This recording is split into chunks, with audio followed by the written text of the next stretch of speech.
So there's something amazing about this song, which is the contrast between how it sounds and how stressful it is to play it. Yes.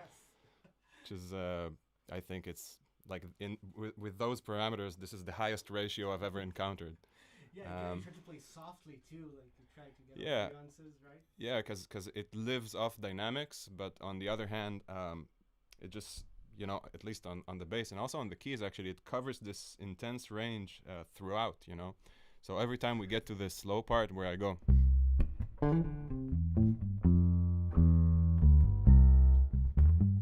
I'm like breathing a sigh of relief, but then there's this tricky pattern that you have to like get your phrases really into it because he's doubling the bass line with his left hand, and if I don't nail the timing, then there's like some nasty semitones there because it's basically a major, very simple line. But if I play an E when he plays an F, it's troublesome. It's another great lesson. Uh, if you're gonna play a root note, play the right one, which is one of the best lessons I've ever got. So I have a bunch of things planned. Felipe never told me how long I'm supposed to go on. So, my mom wants me to kiss Eyal. This would make great broadcast, great TV. But we'll see. We'll see. Maybe later. Give us your killer slap metal riff, please. Well, I know it's kind of an odd decision to start a Dingwall masterclass with this, pristine, clean sounding, but we'll get to that. Don't worry. Just to get it out of the way, the first thing in our syllabus would be me trying to explain my entire philosophy around slapping and technique, as simple as I can make it. Which I have no idea how simple it is. You guys will tell me, and of course, hey Dan. Ask questions, and it will help me kind of direct my line of thought. But before we go into that, how about I play one more track, another track that Eyal produced and we co-wrote. It's called In Orbit. I've been playing it for years. A little intro for this track.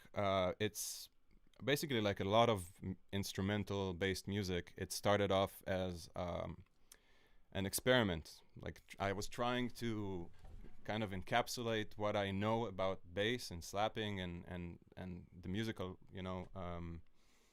let's call it the musical world that caught my attention at those years. It kind of shifted. It always does, but I was trying to basically take what I learned and my technique and kind of apply it to music, which sounds funny, but sometimes it's kind of tricky because when you're a beginner, you kind of take things in a very plain way, which means that I'll just demonstrate some exercises that I started off doing, which sound like this. Or and then you're like, okay, cool, I can do, and I can do, which is just wonderful.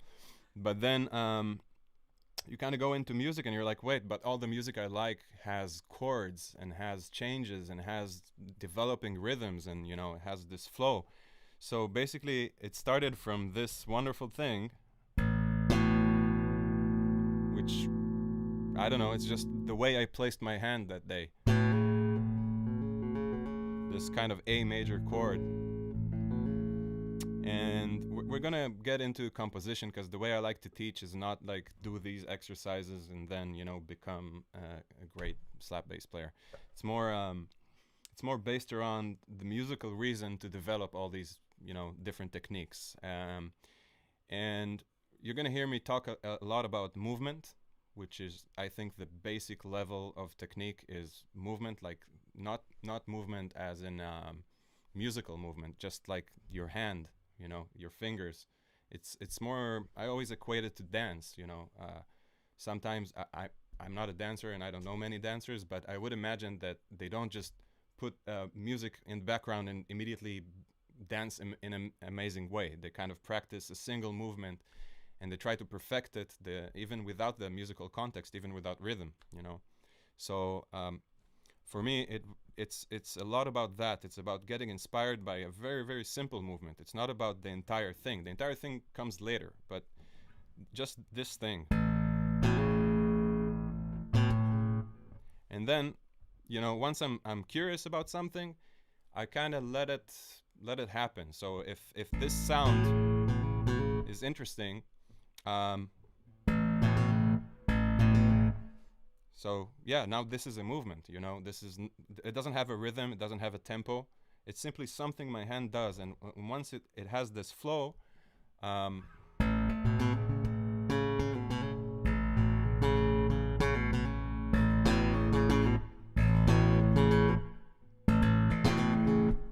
I kind of, it's like a Rubik's Cube. I kind of twist and turn it until I get to, you know, something that I'm like, oh, that's nice. That's something I can listen to all day. I want to switch basses and then play this entire track and show you some stuff. So 1 second. I have this really nice setup here where I have a bass switch, which is this great bass workstation from Lele. Is that how you pronounce that company? I always... Eldar is saying he likes Evan Brewer's style, and I'm joining him in that thought, because Evan Brewer is one of the most incredible bass players I've ever heard in my life. So if you don't know him, which is, if you're here, I guess a slim chance, go and check his music, because some of the most amazing solo bass work, and also his work in bands. Just, you know, we can make this clinic about him, but I think that would miss the point. I don't know. Anyway, I'm gonna play with a backing track. You're gonna hear Eyal on keys. He'll be playing in the past. Ghost keys. Yeah, he'll be playing in another dimension. Hold on a sec, let me work this out. All right.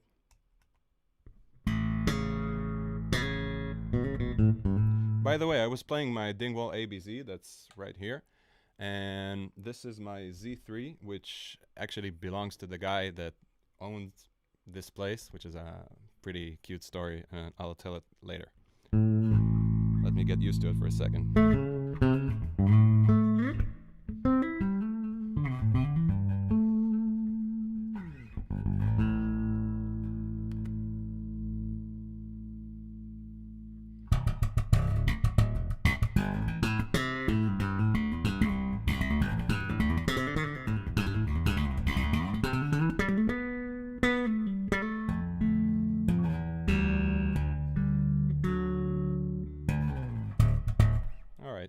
That's enough.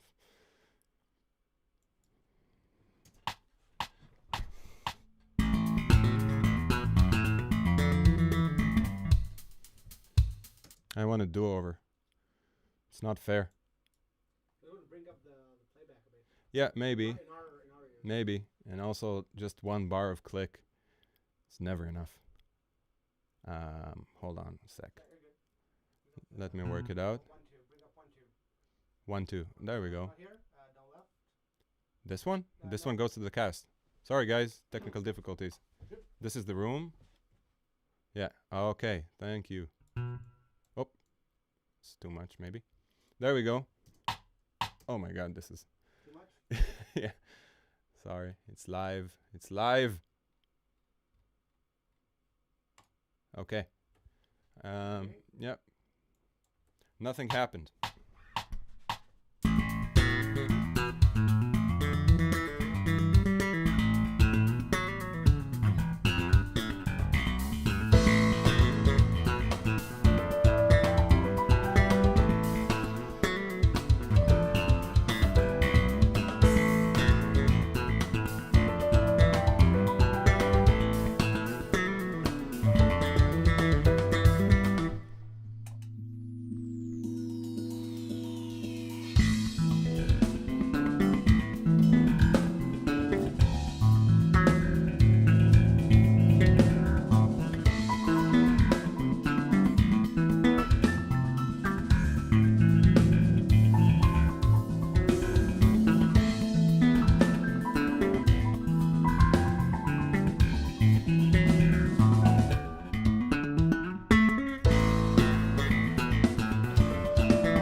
man, it's one of those tunes that I've never played right, not once, even when I recorded it. No, because it's so challenging. It's what I said before. It's just like for years it's been like the epitome of what I don't know, able to produce. It's like this. There's this long improvised section at the end there, which I always when I get to it, I get kind of choked up when I have to perform it because it's this, I don't know, a minute 30 of the chord change isn't that complex, but just being in the tune is kind of difficult, and it's I don't know, it's kind of a sensation which oh, there we go. Thank you, Eyal, for backing me up here in the chat. But it's kind of the sensation where I like throwing myself into kind of uncertainty, but the kind that I know, which means that this part of the song, I never compose for it. I always get to it where I have some ideas and I have some motives which I work from, but I could never really like build a composition for that part, which is something I actually do in a lot of music Eyal and I are played. Once a solo section solidifies, it kind of, I don't like changing it. It kind of becomes part of the composition. But in this tune, there's always this section in the end, which is, it's my exploration, let's call it. And sometimes when you explore, you get to a point and you're like, oh, wait, maybe I don't like this point, and you kind of have to save yourself from that, or make it cool. But these are all thoughts that I can think about them in retrospect. Such clean slap. Well, yeah, So let's talk a little bit about what's going on here. So technically, there's a bunch of stuff going on, but I guess if I try to break it apart to small pieces, it's all very digestible, like I said before. So I have this technique where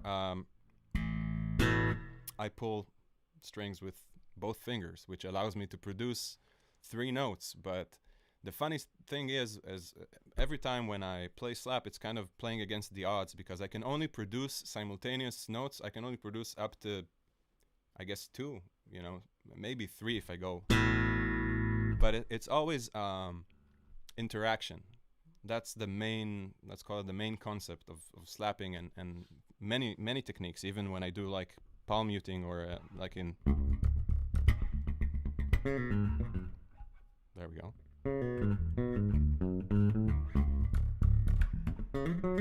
All that stuff. It's all, you kind of imagine the music and then it moves through the filter, which is your technique, right? So it's creativity out of a limitation. So after this part, which is where we left off, there's this, which is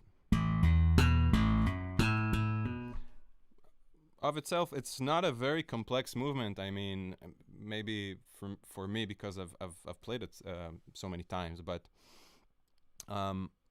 if you play them together, so that's kind of the cascade I was talking about before, is the first movement gets you curious, and then you kind of hear the second one, you hear the contour of it. Sometimes you don't hear the notes. I can see that my face is completely covered. Sometimes you don't hear the notes, you just hear the contour of it. So you hear like, you just hear the general shape of the phrase. And then you have to insert the notes that kind of fit. So, all this stuff is very within A major. And that brings me to another important point. You don't need a lot of technique to explore a simple concept. So let's do a fun exercise together. You can pick up your bass and join me. I'll wait. Just kidding. So let's take A major, like what I'm doing here, and I'll just use the most simple technique in slap, which is using just the thumb and the index finger, maybe just the thumb at first. So basically I can choose the scale or the chord, both work. And the wonderful thing about bass is that it's such a harmonically rich instrument that sometimes, especially these basses, but sometimes just very few notes can get you really going, can get you inspired. You don't need to hear an entire chord or harmony to get into it. So I'll show you a really cool method to get that composition roll going, and hopefully it will get you to a point where you kind of imagine the technique you need to develop in order to accomplish your musical goal with it. So, like I said, A major, and we'll go through, we'll take the first, the octave, the fifth, because, that's our livelihood, and let's take the third. Yeah, so 1, 3, 5, 8. That's very original.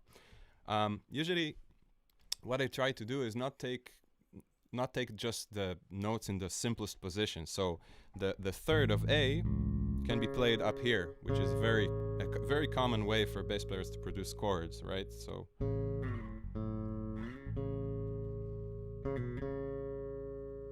So this already has this really intriguing texture to it.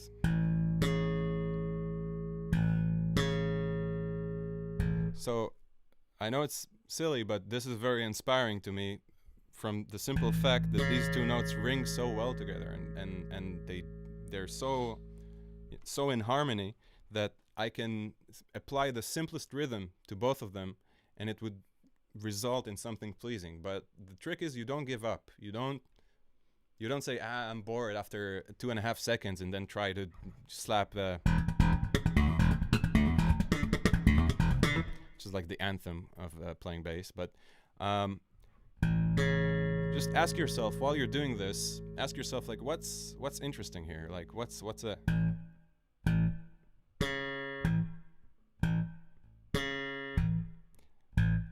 It's very simple, but wait, it's gonna get worse.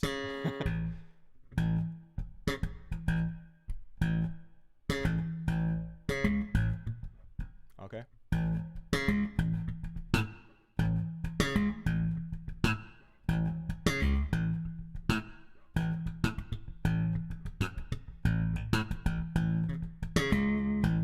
So, you see, I'm kind of, like I said before, I'm turning the Rubik's Cube. I'm looking at the notes, I'm playing them in the different positions, but I'm trying to stick to the notes we decided. Let's add the fifth and...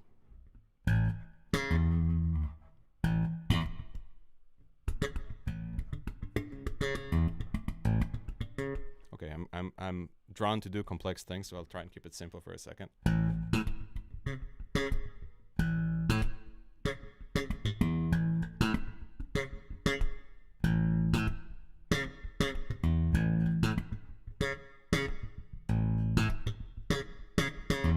So if you guys weren't around here and I wouldn't be so self-conscious, I could probably do this for another 20 minutes and probably result in something like...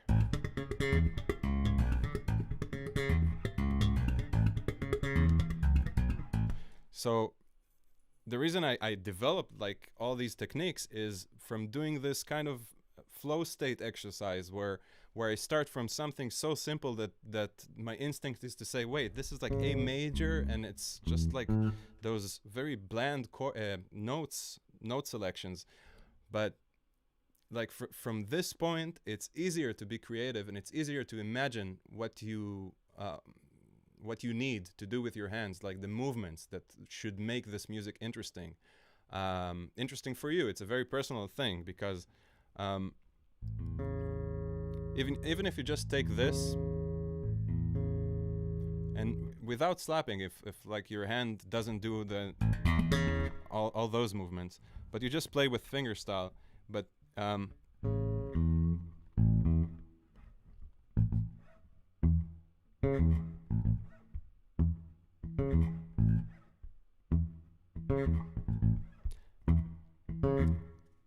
there's like a world within every formation that you find, right? There's so much to do. Like there's the sixth here, which I think is a wonderful thing. Like the relationship that I'm trying to create is between the root and this interval.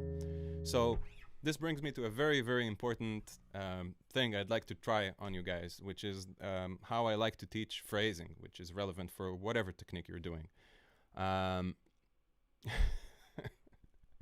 Thank you, Jacob. Hey, I was hoping you would watch this. This is making me even more nervous because Jacob is such an incredible, unbelievable bass player. My mom is saying, "Come eat something." I'll be right there. So we were here. Oh man, I lost my train of thought. But okay, phrasing. Yeah, got it. So I like to think of phrasing as like you want to make your phrases interesting, but not for the sake of making them interesting. You want to be interested in your phrases, which is the best thing that you can do to yourself is be invested. Like that's the reason I'm sitting here and going crazy, like saying, guys, like play A major. It's unbelievable. You can't imagine what you'll find there. But yeah, I think about it like storytelling, like when you watch a good movie and you want to get when a director or a writer wants to get the audience invested in the character, he doesn't just describe him, or he doesn't just show the character on screen like eating lunch and staring into the distance. But even just what I said right now is supposed to be boring, but I kind of start to imagine things about the character, right? So if you want to apply it to the real world of bass technique, you kind of have to tell yourself a story about what you're playing. So even if it's not something like very natural for you, I would suggest you try it, just because you'd be like pleasantly surprised how easy you'll be interested in the simplest things if you just do that. If let's say I'll stick to this, you know what? I'll turn it to minor because for drama. So now it's A minor, which is a better scale for everything. But I'm going to keep it like a very simple line, and I'm going to tell you that this line on A minor is very mysterious. So for me, mysterious would kind of creep in on you.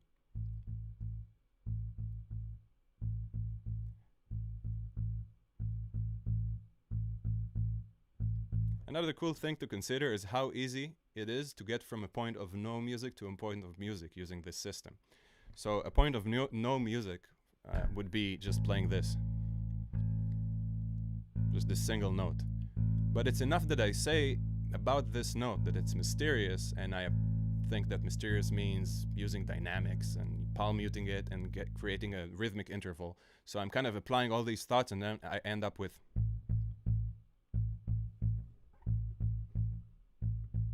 Remember those other notes? Check this out.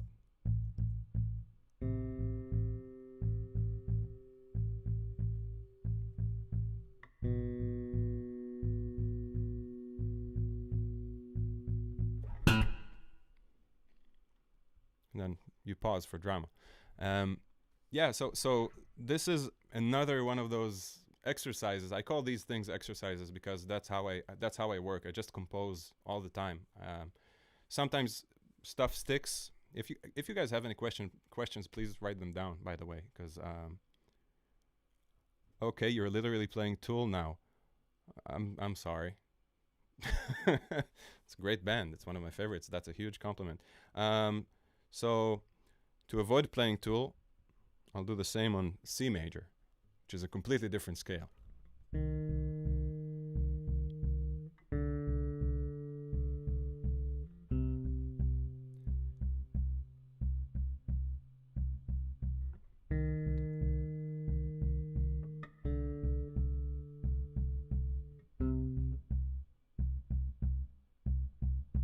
So I don't know if you're getting my point. You can just tell me, hey, you're full of shit, and we have no idea what you're talking about. But for me, this is a very interesting composition already. This is like something to explore. For me, it's worth spending the time to understand what this becomes.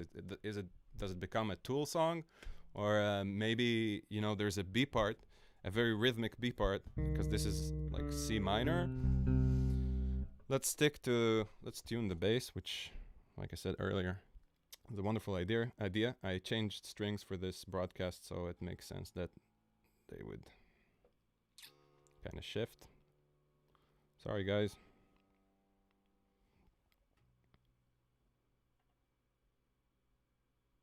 Hey, this happens in front of an audience. It's much worse, at least here. I can imagine you're all naked in front of the computer.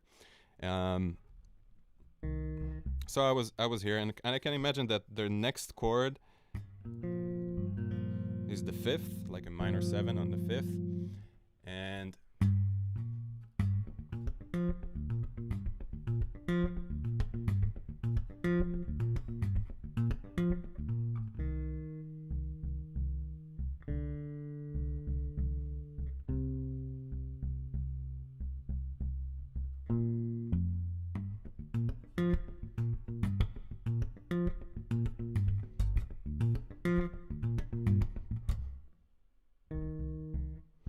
so this is a relationship that I just created between those two harmonic places, two different techniques, two different characters in the story, right? And this is something that I can keep going, like I said, for hours to get myself interested and end up like developing all these techniques. And don't worry, I am naked, force of habit. Hey, Leo. Good to see you on here. Also kind of reminds me of Pink Floyd. Thanks, man. All those references are great. I love them. But what I was getting at is, yeah, music is the source that technique should come from, which is maybe a chewed up statement that you've heard many times, maybe not. But let's take it to the more practical side, and I'll show you like an exact process of what I'm saying. Bear with me. This is the first time I've tried to explain these concepts that have been going on in my head for years. I've had a course in Rimon, but those poor students tried to understand what was going on. Some of them became unbelievable bass players. Some of them arrived unbelievable bass players. But yeah, so for instance, let's start from the very basic thing, like I said before, from the movement. So if I want to create a very interesting slap composition, the first thing I need in my, let's call it my casserole, my slap casserole, is a little bit of thumb and index finger, like we said before. But then I don't want to rush into it and just like start slapping away and wait until something comes up. I want to kind of get the movements very, very right. I think Felipe wrote before that the slap is very clean, and that was something I had a legendary teacher. His name is Ran Kaufman, and my entire methodology is based on his teachings, and I kind of took it in a different way.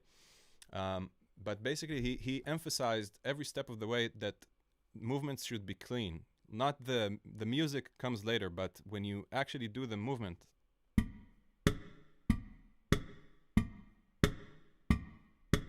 so this is with a rhythm, but overall you can think about it as two groups of one. So I divide the movements by numbers. So for me, this is one and this is one, but I don't think about it when I play, right? I just go ahead and do it. But just to make it nice for me and understandable, I go like, okay, if this is one and this is one, this must be two, right? Because it's sequential, but it's without a rhythm still. So how about I try and produce a three? Which is still very common, right? So this is one, one, one. This is three. But again, no rhythm, just... You can mess it up sometimes, I mess it up too. So this is where it becomes tricky, because a movement of four requires to flip your right hand to another slap, which is the main reason I thought, okay, I might as well use the second finger. But also Ran was like very adamant about we're going to use both fingers, because Victor Wooden does it and a lot of good bass players. So this would be a movement of four, right? And this is the source of the exercise I showed you before, which goes... I have this video from 10 years ago where I'm kind of very shy and talking about like, this is how I do these moves. And then I go like crazy. But so with a vocabulary of 1, 2, 3, and 4 as movements, you're already like in a, what do you call it? Nirvana of slap vocabulary, right? Because... right? So this is a movement of 5, you can say, like 1, 2, 1, 2, 3. So the best thing I can offer is to really come up with your movements for every number. I have a very specific technique because I could never get the double thumbing thing down, and to this day, I'm struggling with it. But I could, I always had this bounce with my right hand that I could really understand. And when I saw stuff like this, sorry if I'm butchering this, but when I saw stuff like this, I already immediately could convert it to.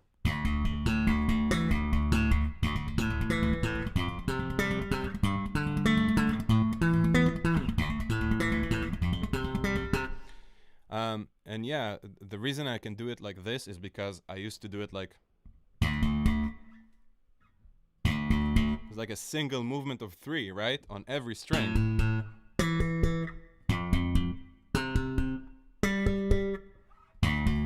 And this is very fast compared to how I would do it. But keep in mind that don't get discouraged, because if you really go through the groupings of 1 through 4, if you can get to 4, 1 to 3 is fine, because if you put 2 and 2 together, I heard it's 4. So basically, very fast, very quickly, you'll be at a point where if you play it slow, it will take you a couple of weeks to be at a point where you can put a tempo, a backbeat, and play to it, and it would sound like it fits, right? Now, a big part I missed here is when the movement becomes music. So when the point where movement becomes music is when you apply it to a rhythm, right? So I don't have a click here ready to go, but there's the Cubase click, but I wouldn't torture you like that. Let's imagine a tempo, and let's imagine movement of 2 and of 3. So 1, 2, 3, 4.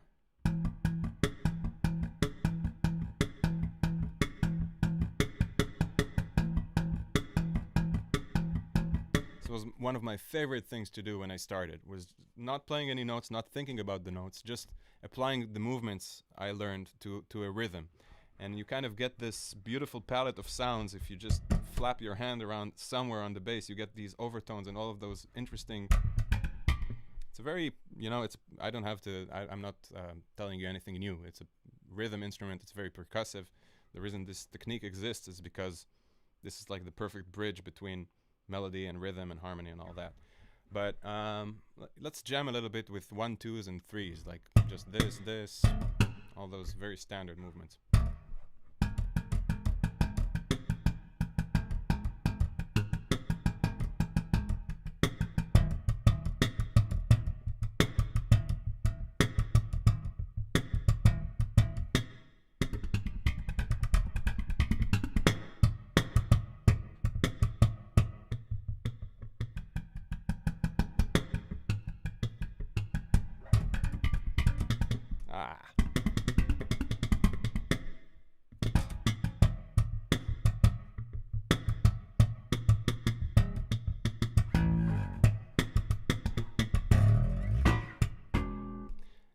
Just do anything. I mean, it was the point I was trying to make earlier, is that if you're invested and you're curious in what you're doing, it almost doesn't matter if anybody else is, right? So this kind of energy propels you forward. So take very little steps, find your 1s, find your 2s, your 3s, then get to 1, 2, 3, 1, 2, 3, 4, right? So you get. I like playing on 7. I have a lot of riffs and tracks on 7 because it's such a cool roll to it, right?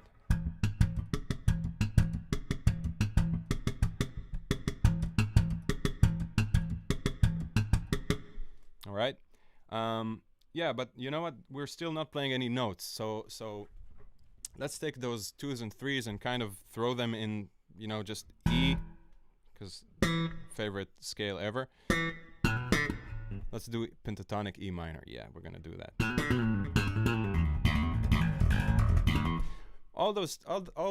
Everything that you're seeing me doing right now is based on 3s. My technique somehow kind of clicked like that, right? So as soon as I found this, I was like, okay, this is the way to move on the bass like a melodic instrument.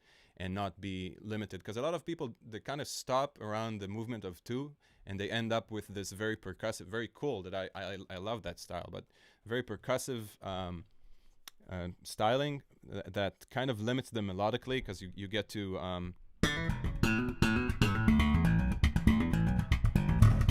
I can't even I'm having trouble not doing what I'm used to do.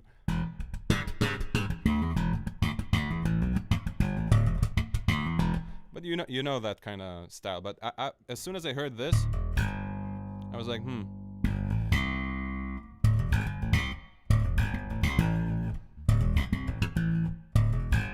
2, 3, 1, 2, 3, 1.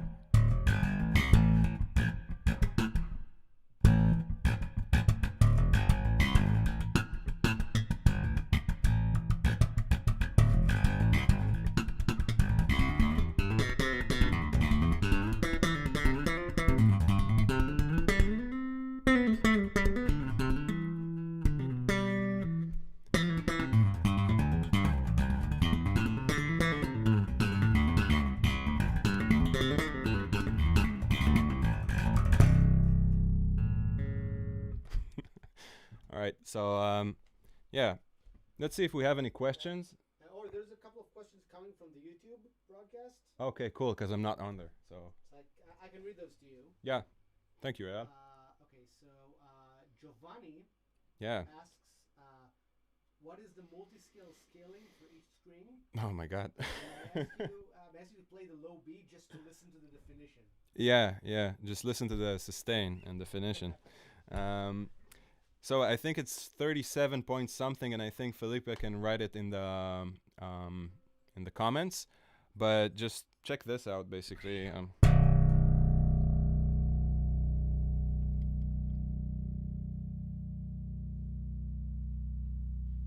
Let's play some music instead of just listening to this ringing note, which will go on for as long as I have my hand like this. So I can even go, I have this is low A, right?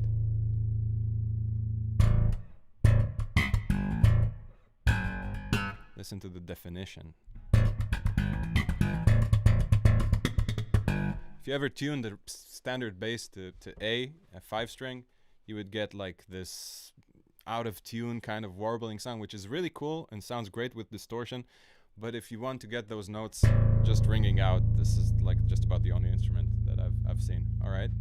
This is another question. So Tyler asks. Sorry. I just background music. Tyler asks, are you using a DI signal or any processing with a DG preamp? Oh yeah, well yeah, we can go into what's going on here. So basically I'm going through a bass switch IQDI. It's this device that allows me to switch between the basses kind of fast. But after that, the entire rig is a Darkglass B7K, which I've had for years, and it's been all over with me, all over the world, with just about any artist I've played with. And then after that, I have a Tech 21 Boost reverb, which I leave on because in these DI situations, sometimes the bass can get a little, I don't know, after a while, if you slap, kind of your ears get tired. And this kind of has this nice tail to it that helps smooth out the transients. And other than that, I'm going to this Fireface interface here, UFX, and yeah, that's it. This is the I signal. I'm guessing like the mic picks up some of the room ambience, so that's also a part of the tone. But yeah, but the bass, I don't know. I hope it translates well, but here it sounds like just massive and amazing. So hope that answers your question.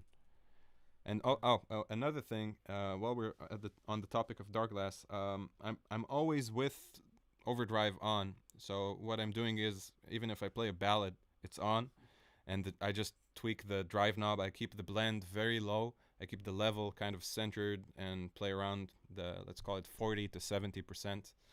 Yeah, just the drive knob, which I'll play something kind of noisy in a bit, and you'll see I'm only turning the drive knob up, and it's good to go. All right, do we have anything else? Tyler had another question. He said, how much of the treble side are you thumping versus picking? of the treble side, I'm thumping versus picking. Oh, that's a cool question actually. Yeah, because like I said before, you kind of think of movements and you numbers and apply it to rhythm and all that, and at a certain point, all those thoughts amount to music. But along the way, you can't forget that the more versatile you are across strings, the more your ideas can kind of flow naturally, and you're not limited to this paradigm of thumb on low strings and plucks on high strings. And also, like, this is a sound that can get tired. So one of the best things I've ever done was to learn how to play like the thumb on those strings.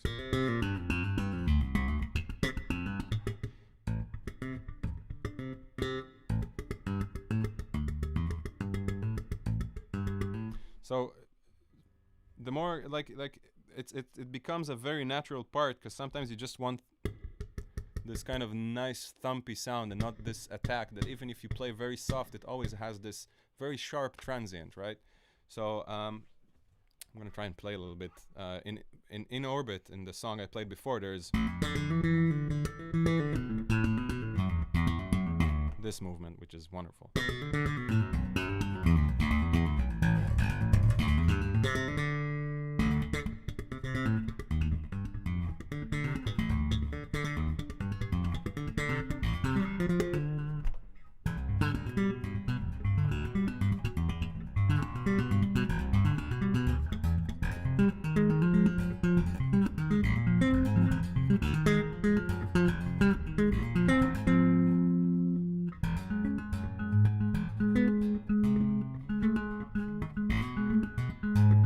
Same goes for low strings. Like, you can pull on them and create some pretty crazy things. There's this riff sorry for doing this. There's this riff I wrote a while back when I was kind of... So this is the movement, another example, which it started from just... I got addicted to this, and pretty quickly it turned into...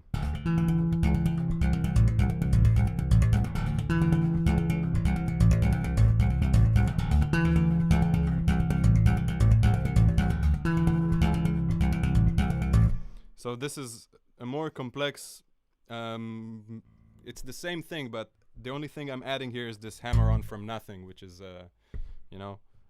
very common technique these days. People like Tosin and Bassi just kind of, as soon as I saw it, I was like, oh yeah, this allows me to play another note, which is amazing. I don't have to rotate my hand. I can kind of supplement this note with the left hand and kind of keep this rhythm going. Ever since, I've inserted it into every technique I do. So if I'm playing like, now I know what was wrong. It's very rude tuning with everybody listening, but like, let's do.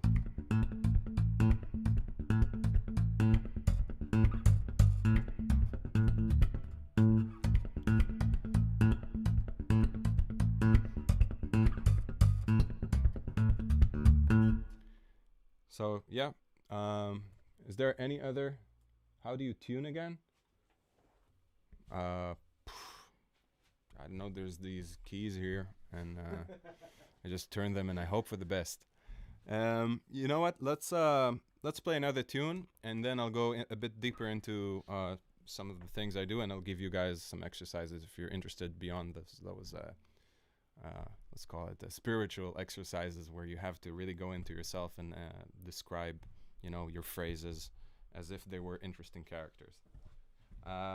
So this one, I'm actually releasing an album in a couple of days. It will be available on all platforms. It's a project which I kind of buried myself in a studio for a while and brought some people that I met during that time, some old friends, some new friends, and I was kind of aiming for, I don't know, I want to call it experimental and all those nice words that to describe something that's out of the ordinary. But yeah, it resulted in this massive sounding and dark sounding album that's about to come out in a couple of days, and I hope you guys will like it. I'm going to play an instrumental version of a track that has unbelievable vocals by Avital Tamir.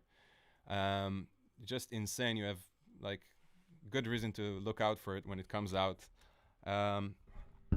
So while I'm tuning, because this is a song that was actually, I wrote it inspired by John Brown from Monuments. I got to play, I think it was the only live show of Flux Conduct, which is his solo project. He's just like this monster guitar player that can probably explain all the things I'm saying about movement even better than I can.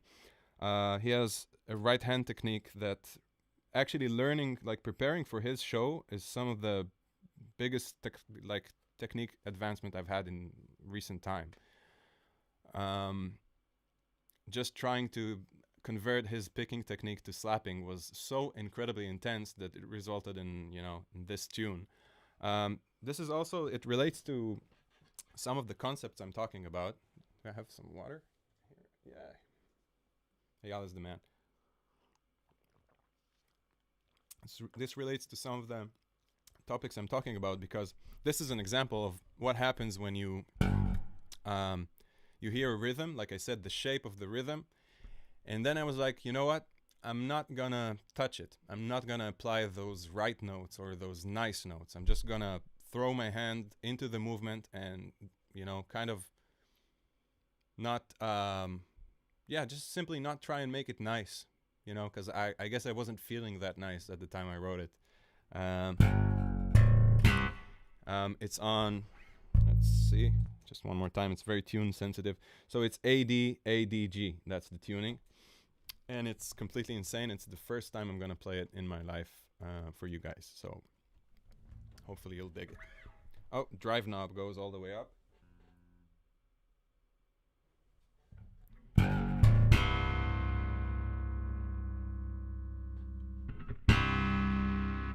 Yeah, all right, that works.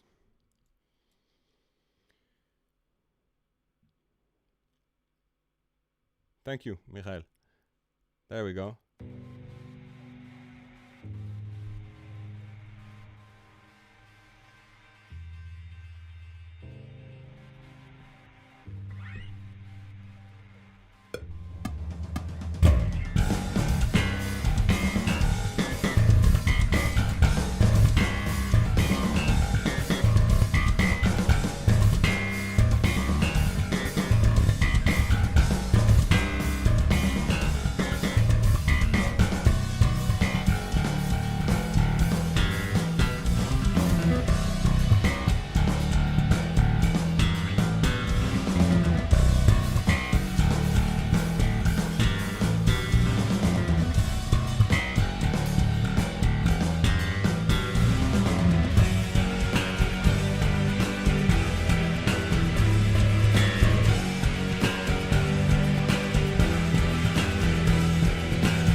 right, so this song is called Time. You can obviously hear the resemblance to Pink Floyd's legendary tune.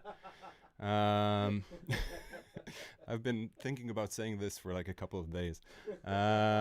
So let's take some questions, because that always helps focus, my thoughts. Because sometimes people can ask something simple and I can go for like 15 minutes kind of, oh yeah, that's very interesting, and riff on it. But until you sound nice, even you try not to not. Oh, thanks, Arul. You're the man. Hey. You promised this Z3 story. Oh, yeah, yeah. So, I had some bases stolen. Actually, a lot of stuff got stolen from my parents' house. I don't know, like 5-6 years ago. I don't even remember. Kind of pushed it from my mind. So some of my prized possessions that were stolen were 2 Dingwall bases. One of them was built for me for my first tour with Marty Friedman, which is, like, needless to say, an amazing landmark in my life. And Sheldon and his team kind of hurried up and built this unbelievable Z3, which has one-of-a-kind pickup switching system. I could like select different pickups for my low strings and top strings. I have a demo for it. Just this, gem of an instrument that I could, if I still had it, I'd cherish it to the rest of time. And Super PJ, which was like the, unbelievably vibey bass. It was this sky blue finish. I was simply in love with these instruments, and somebody broke in and took them, and took one Mayones guitar, my also legendary Black Gothic guitars that they hurried up and replaced for another show with Marty, which I flew to Japan for. So anyway, those 3 guitars were stolen, which somehow, they knew that these were the instruments, because I had other guitars that if they took, I would still kind of cry like a baby, but not as much. But yeah, a long time afterwards, I already had a Dingwall bass, and then Eyal over here met this incredible dude, for lack of a better word, called Nir Yaniv. This guy is like a music freak and incredible vocalist. He has music out. Like, you should definitely check him out if you're into, I guess if you're into the stuff I'm playing generally. He's like, let's call it, of the same family of musical influences. So anyway, Eyal rents his apartment because Nir is moving to LA. So I come here and I see this unbelievable looking Z3, golden Z3 on the wall. And I'm like, that's interesting. Now, at the time, Eyal and I were, I think, developing Bass Slapper, or yeah, I think we were. Yeah. So it was kind of, I was looking at this bass going like, yeah, I used to have a Z3 and it wasn't like this, but, yeah, we'll see. So I was kind of playing around with it at first, not really like plugging it in, because I wasn't thinking like, this looks like an instrument. I had no idea the worth of it. So I would pick it off the wall, and then this one time I was like, okay, I'm gonna really see how I feel about this bass, and I plugged it in and put on headphones, and just remember I kind of went like this. Sorry, no distortion. Yeah, I kind of went like this. I was like, yeah, I should have something that sounds like this in my life. It has to happen. But I was kind of timid because financially I was a bass player financially, basically. So I contacted Nir, and he was gracious enough to let me have it at a price. Like, he was sensitive to my story, and he let me have it at a really reasonable price, and I'll be forever grateful, because I've used it on countless records and shows and everything, and it's one of my favorite instruments ever. Like, I've held, like, in NAMM shows, Music Messe, wherever I've been, I've held unbelievable instruments from every price range, and this just kind of was waiting for me, if that makes sense. Yeah, so it's kind of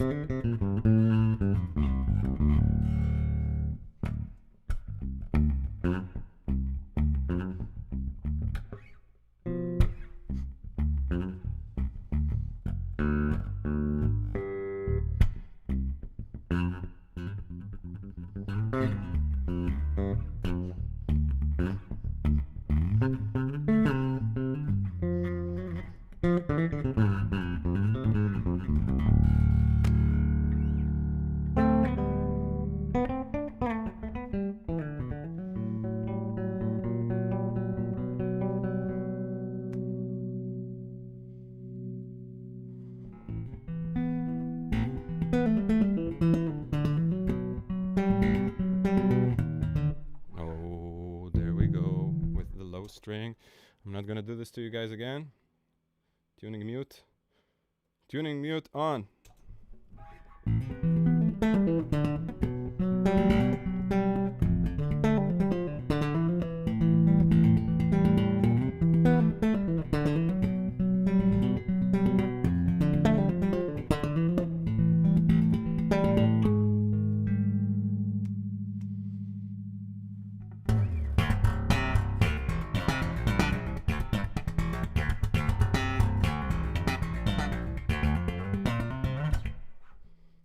Yeah, I'm really messing this up just because I was on a weird tuning.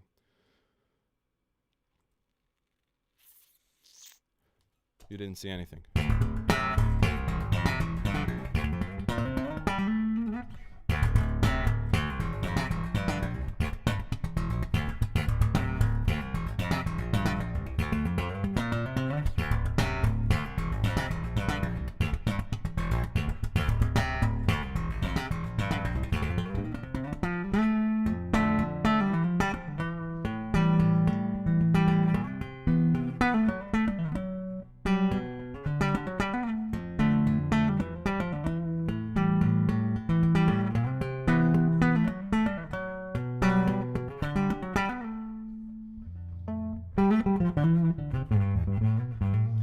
Or which modern bass players really inspire you nowadays? Oh, I might have missed some questions. I dig your approach to bass lines. Thanks, Don. Don, thanks, Don. I appreciate it. I hope it's gone, come viral. Not talking about. Okay. Yeah, I'm all caught up. So, are you using a compressor, gates, or something else to get that good definition and similar dynamics when switching between slap, muted thumb, fingers, and tapping? I'm sorry to let you know that no. I just like hours of imagining that tone and switching between techniques is a big deal, because I used to always get bummed out that you know, I used to play slap with one preset or one pedal and then a kind of tap dance because I moved to finger and then there's a drop of volume. But yeah, that's, you know what, I'll switch basses because I think this one I kind of have a easier time talking about dynamics with it. And are we good with the time, or is it okay that we keep going? I don't know. I can stay here for forever and talk about bass stuff as long as people are watching. Unless you're hungry, you can keep going. Yeah, I am hungry, but you know what? Let's do a little bit more, and then we'll call it a night. So, regarding the question about switching techniques, it's kind of a matter of, for lack of a better term, visualizing the dynamic level for each technique and kind of exploring the limitations. So finding your lowest velocity note with each technique and doing the same for the higher velocity. So there's something great about just playing, like beating the living crap out of the bass for a while, just to have your hand really comfortable at that level of playing. So in the thing I was playing before, it's part of the statement, but it's also like it's a dynamic point that I'm really comfortable in. And if you drop D, then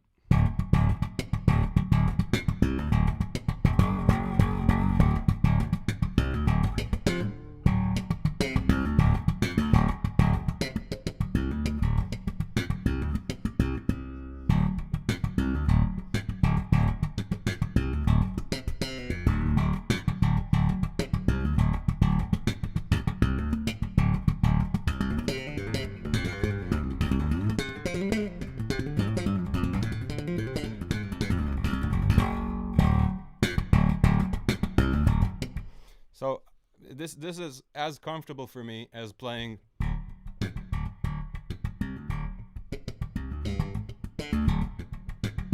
Now you're gonna say, wait, but what about when you switch techniques? So yeah, there's different limitations, but if you know them, like if you know your loudest note and your softest note, you can just kind of balance it out. You don't even feel you're doing it, just from the sense of control you gain, you kind of go to palm muting and you're like.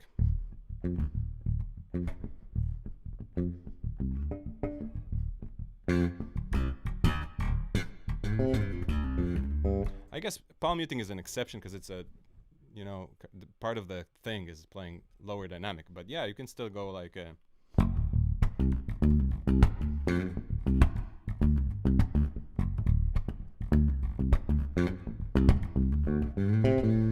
Same goes for finger.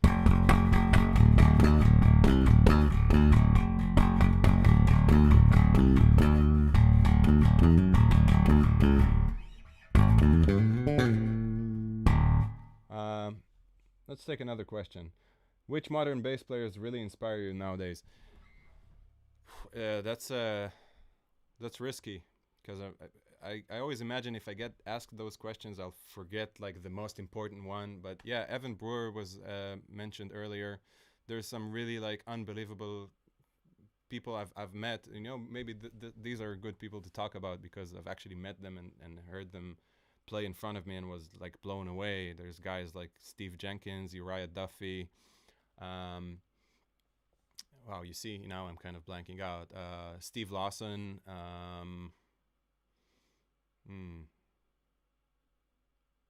Yeah, I think more will come to mind, but let's keep this going and I'll think about, maybe I'll find an example of one guy that kind of I can even show something of his playing, because some of these cats I can't even I can't even imitate, but it's great. Yeah, sometimes the people that you actually meet and you find out they're like great guys and unbelievable players, and not just like small YouTube video guys that you kind of see within this square, and then you meet them and it's just inspiring to hang out and talk to them.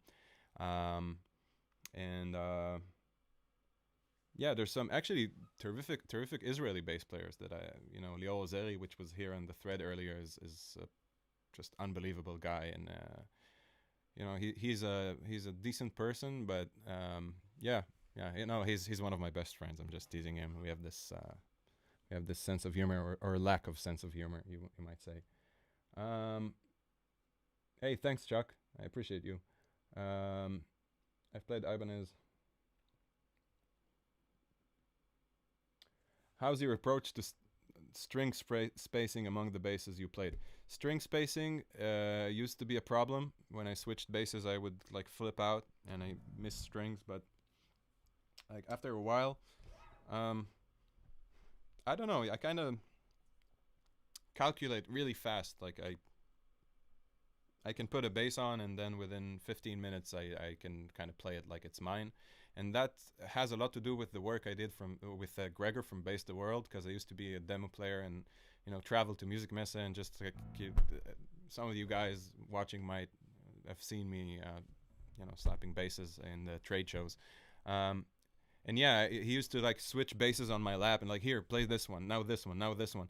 And after a while, it's like I don't even remember what I played or when or how, and I was just like, okay, here we go, and I'd play it. And some of those videos are terrible, and some of them are like you can actually see me learning how to adapt to an instrument and do it in real time while the red light is beeping, and it's not beeping, it's blinking.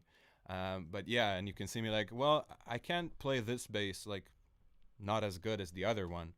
And it's hit and miss, but string skipping is always a good thing to work on. Like if you're gonna do, you might as well.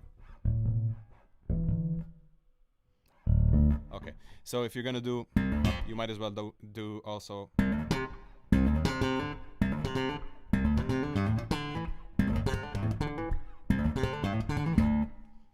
I don't know, you just traverse the instrument enough, and you do it with enough basses, and then after a while it doesn't become an issue. Beautiful dynamic control. Thank you very much. Coming in late. How about an OR signature bass? Do you want to give me one? I don't get it. I don't know if it's a question for me, and I don't know if, with all due respect, if my accolades justify an instrument after my name. I hope to earn it someday. If you're gonna talk, if dynamics were mentioned, until we get another conversation, another question, 1 hour is good. I just saw the message from Felipe saying 1 hour is good, 45 minutes. So we're way past that, and I'm sorry if I bored you guys, but I see there's like 50 people here, which is the largest audience I've had in a while. Actually, I've played some concerts with Noah, which is an unbelievable Israeli singer. Again, an artist that's, like Eyal over here, which has been, I forgot to mention it, he's one of my greatest teachers for music and for development and for life and whatever. I can go on. Yeah, also playing with Noah in a more, it's more current, because Eyal and I have been friends for years. Has been, life-changing experience, and I'm learning a lot from her and from Gil. And you can keep going. Yay. I don't want to tire Eyal, so we'll probably... Vasco is saying he bought the Sandberg Ken Taylor anniversary bass because of my video.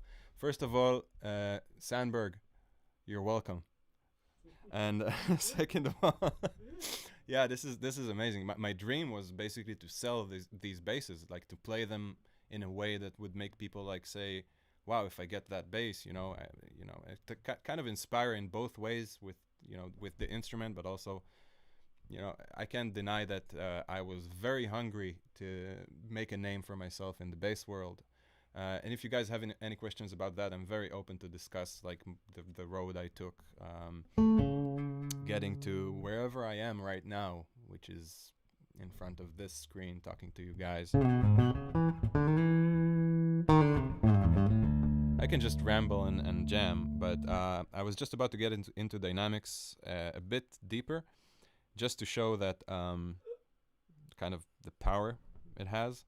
So earlier, if you were here, I was talking about like how to turn a non-musical moment into a musical moment, and that kind of cascades, and then you find yourself composing this really abstract, and not abstract, I mean this really complex thing, and you don't know how you got there. So I'm gonna start with this low rumbling note, which sounds incredible on this bass. And this is what I call like a non-musical moment, which is basically a sustaining note, right? So I can think of three main ways to advance from this point to music: rhythm, dynamics, and harmony, which is like my three go-tos. It's a method I developed like playing a lot of jam sessions and always not being able to come up with anything interesting that drives the music forward. And then you end up like playing the same chord for, I don't know, 30 minutes, thinking like, man, I wish I knew how to do something else. So I was like, okay, this is like a triangle. It has three points, and on each point I can like make a move. Like imagine a small Monopoly guy just making a movement in that triangle, like going back and forward, and sometimes he kind of hops here and back. So let's try and do this exercise. So I'm going to start with this sustaining note. I'm going to play it with regular dynamics, if that's a thing, just this. And let's do it like 10% volume, right, from where we were. So, and I'm going to palm mute the note. So the wonderful thing about palm muting is that it completely changed the ADSR, you can call it, the envelope of the note. So it creates this very sharp attack, and then it decays super quick, and you kind of have this rumbling sustain in the room. This is still not enough music for my taste, so let's take our little guy and I can't really talk and play at the same time, even the simplest things, it's terrible. And move to rhythm, right? So again, I'll end up with something like...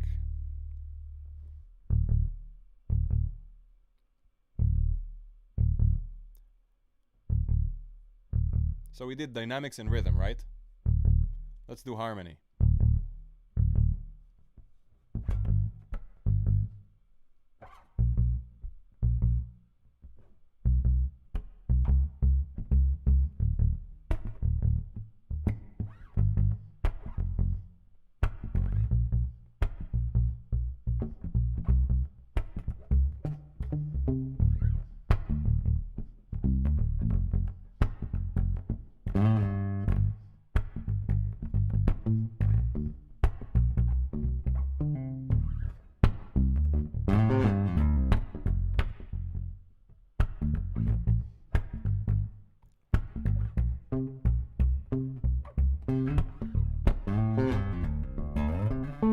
So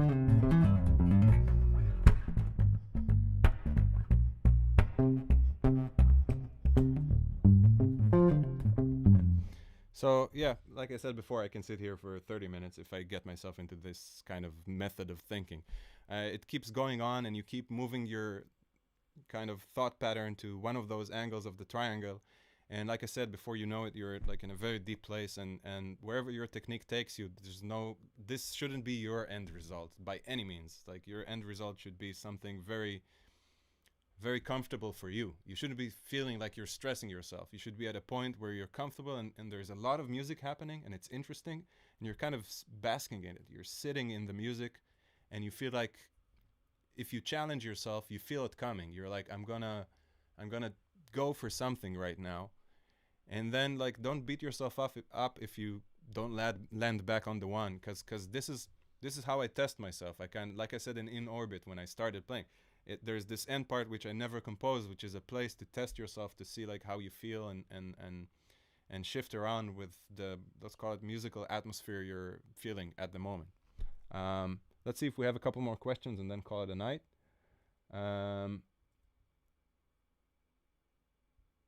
Mm-hmm. What specs would you choose if you were to have a signature model? That's a very difficult question. Sometimes I have trouble understanding the relationship between certain parts or wood types and the resulting sound. I tried to build a custom bass, which turned out an incredible instrument, but I have to say it didn't survive the test of time.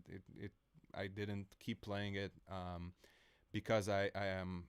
The more I made it specific, the more specific it sounded, which makes sense. But then again, I'm a very diverse player. I've played everything from death metal to jazz and classical music, and I've kind of dipped my toes everywhere. So it's very much fell into the niche of jazz fusion and stuff like that, which I was very into at the time. But then again, if I were to build an instrument, I would look for something that very plainly just records well, just sits well in the mix, and probably I'll go to Eyal and be like, what do you think?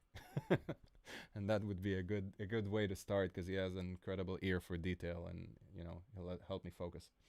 I've had an afterburner. Yeah, afterburners are incredible. I can't have enough of this body shape. It kind of sits so comfortably and it's light. What's your opinion on prioritizing obtaining muscle memory with various patterns and combinations of slap and pop in order to implement them in music? So that's a paragraph. That's not a question, Chris. But I think like you're also somebody that can answer a question like that. But let's see. Muscle memory with various patterns. I don't know if you were here before when we talked about it, but I was mentioning that I basically, like, the atom of the technique is the movement. It's devoid of any rhythm or music. It's simply your hand doing something like a dancer would practice a movement back and forth, and then you apply it to a rhythm. So you create like movements that are divided by numbers. So this is 1, this is 2, 3, 4, and so on and so on. And the muscle memory, if you start to feel comfortable with these movements, like without the musical context, then when you apply them to a rhythm, they're going to come very naturally. You won't have to think, I'm going to play a pattern of 4 right now. So you will hear in your mind a pattern of 4, and then your hand would do that. It's the same as you do anything in your life that when you learn how to drive, you don't think, I'm going to turn the wheel right. But in music, we have this tendency to think that this is how things work. I'm supposed to think about the chord right now. I'm supposed to know the scale. I'm supposed to know the rhythm, the measure, the everything. But it doesn't work like that. If you get the movements right, like Eyal and I wrote some unbelievably complex music together, and he also made me play some unbelievably complex music that he wrote without me. And yeah, and I've never, like, I can count on one hand the discussions we've had about the actual, let's call it, writing charts, and reading the notes. It was mostly about feeling the like hearing the melody within the rhythm, and a very kind of spiritual things, which caught me off guard at first, because I was thinking like complex music requires like complex notation or whatever. And then you understand that it's all about groove, it's all about dancing, it's all about like, it's about the flow, something that comes very naturally when I'm not broadcasting the way I see it.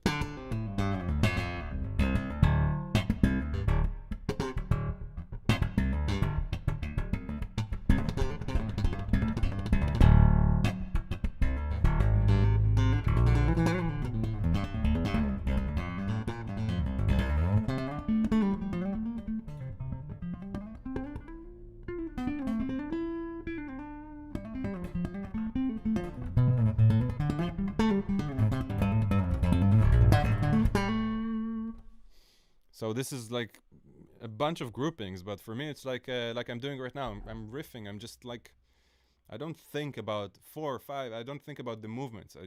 It comes to me, and it's like Guitar Hero, if you've ever played it.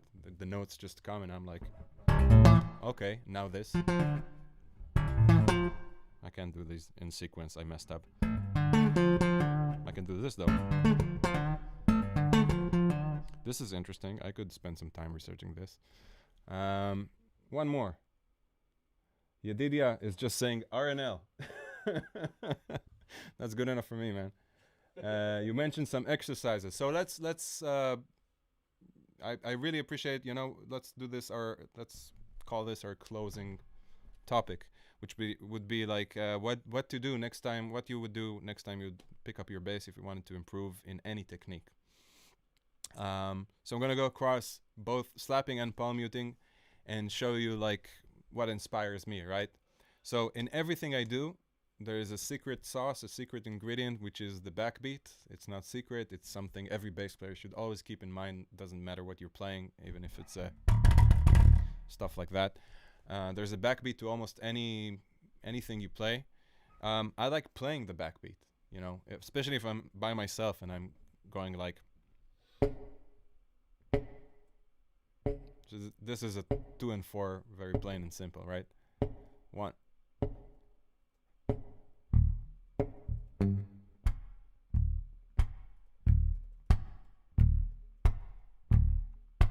So my advice, which is a very technical, very practical thing you can do, right? Play a note, play the backbeat, and try to see where that takes you, and where are the other places within the bar that you can play another note. And you'll see that music doesn't require much more than that to become interesting. And once, like I said before, and I've said throughout here, once you're interested, that's it, you're in. You're like, everything will happen for you if you're interested in what you're doing. So this is the biggest hurdle to kind of cross in order to get to a point where you're invested, you're spending 2 hours practicing, and you're having fun, which is, I think, the purpose. So, 1 note and a backbeat.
So if I'm jamming by myself, just maintaining the backbeat either in my mind or actually playing it will keep me going for hours, because it's like a game. You always get this feedback, right? The backbeat is like feedback on your playing. So it's a reference point to always get behind after, and take whatever technique you have right now. Slap, palm mute, like with slap, sometimes you just go.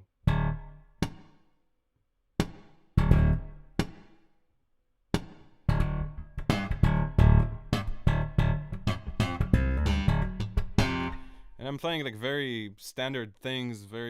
I'm not doing any chordal slapping like I did before. And it's enough to just have that in mind and take whatever technique you have, uh, and just turn like whatever moment you're at, turn it into a more exciting moment with all the things we discussed, with changing up the harmony, just selecting a different chord and being like, whoa, what's the relationship between these two? Like, what does this chord say about the other one? You know, how it makes it sound. And like explore these relationships, but always do it while you're playing music to yourself, not while you're like, this is a no, this is exercise. I'm supposed to practice. I'm supposed to be very serious. So yeah, that's like my biggest tip. If you want some things to do with your hands, here's a single movement of 3. Slap, slap, and pull. Here is 1, here is 2, and just play rhythms. That's it. I'm sorry if there's no just this big fireworks secret, but this is a lot of fun, and you can do a bunch of incredible stuff with it. And then if you just learn how to apply it to some notes, you're there. You're basically there. Now it's a small secret. It's nothing fancy, but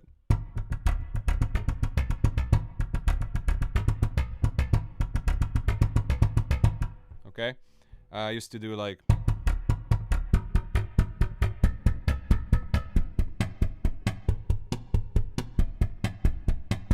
see, that's why I don't like giving specific exercises, because okay, it's a grouping of 3 and I just switch this between the strings. So this is not a musical way to practice. This is simply the movement part, and it's applied to a rhythm, but it's still not in the music aspect of things. It's still like, I don't know. I guess I just I did, you know what? I did these things so many times that I've grown so tired of them that I feel like it's a chore to kind of show it to people. But I guess yeah, it is very important. Like it is important to kind of eat your vegetables in that sense and play like, okay, I gotta nail this 3 movement.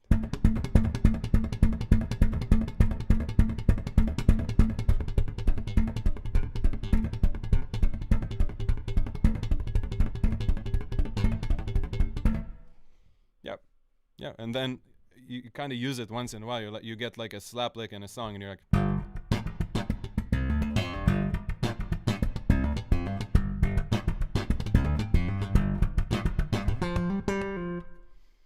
yeah. And then when you call for it, when the Guitar Hero lick comes your way, you're kind of like, I know that. That's a 3, right? I can do that.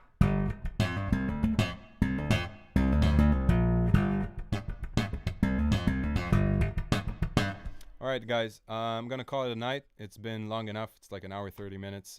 It's been a pleasure and a privilege to do this for you guys. I'd like to thank Dingwall Guitars again for just being an awesome company. A small personal anecdote is that Sheldon, and at that time Barry Lamb, that was working with him, were the first people in the music industry business to kind of show me some, I don't know, I don't want to call it grace, but kind of, tap me on the shoulder and be like, hey, you have something, like you have something in your playing, and it's something that we'd be interested, in. And that was like a monumental shift in my mindset, coming from like a small country, cue the violins. Yeah, and it was a big moment for me. I don't know if I've ever kind of gotten that point across to Sheldon, but yeah, I hope he'll see this maybe. If not, I'll let him know. So it was like a huge moment, because I was in my first music messe, and I was with Gregor, just flying all over the trade show. And then I remember he poured me a glass of wine. He was like, how would you like to play a Dingwall bass? And I was like, what do you mean like? You mean right now? Or yeah, so it was a big moment. And ever since, I've been, playing these instruments and enjoying them. And it's a, huge privilege to be here like a decade later to do this live masterclass for you guys. And, endorsed by Dingwall Guitars, of course. And of course, a huge thanks to Eyal, who's been my homie for years now. He's a great guy. He's programming behind me, I think, and I've delayed his dinner for like 2 hours now. So thank you guys very much. And check out my album. It comes out in a couple of days, and hit me up anywhere. You know, I try to answer everybody. Love you guys. See you. Bye. So now there's this awkward silence until I find the OBS logo.